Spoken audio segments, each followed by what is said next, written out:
Good morning, good morning, good morning everyone. সবাইকে জানাই শুভ সকাল। কেমন আছো বন্ধুরা? আজকে সানডে, তো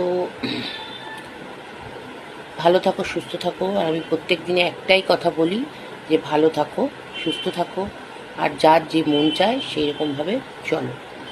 তো আমার প্রত্যেক দিনই একঘেয়ে কথা বলি, কিন্তু এটাই হচ্ছে সত্যি। ভালো থাকতে হলে নিজেকে ভালো রাখতে হবে। আর আরেকটা কথা বলি কি,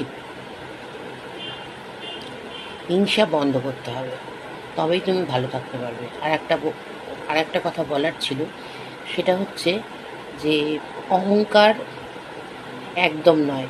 না সৌন্দর্য নিয়ে অহংকার, না উম, মানে আমার পয়সা নিয়ে অহংকার। এটা একদমই করা উচিত নয়। কারণ কি, আজ আমার কাছে পয়সা আছে আর কাল নাও থাকতে পারে। আর একটা কথা বলছি, সৌন্দর্য সৌন্দর্য কিন্তু ভগবান যাকে যেরকম দিয়েছে তাকে সেইভাবেই কিন্তু চলতে হবে। আমরা নিজেকে নিজে তৈরি করিনি। তাই সেই উদ্দেশ্যে একটা কথা বলি। দেখো, বনের জঙ্গলে হরিণ হচ্ছে সবচেয়ে সুন্দর, কিন্তু তার পা দুটো ছিল সরু সরু, কিন্তু শিং দুটো খুব সুন্দর। হঠাৎ একদিন কি হয়, যে বনে আগুন লেগে যায়। তো হরিণ পালাবার জন্য, বাঁচবার জন্য পালাতে গিয়েছিল, কিন্তু তার পা দুটো কিন্তু তার দৌড়াবার জন্য সাহায্য করেছিল, কিন্তু শিং দুটো আটকে গিয়ে হরিণ কিন্তু ফেঁসে গিয়েছিল। তাহলে সৌন্দর্য কিন্তু সবসময় সবার ক্ষেত্রে কিন্তু মানে সৌন্দর্য দিয়ে বিচার করা যায় না। এটাই ছিল আমার বলার উদ্দেশ্য। আর এখন হচ্ছে 9টার মতো বাজে, সবাই ঘুমোচ্ছে। আর আমি একটু চা নিয়ে বসেছি।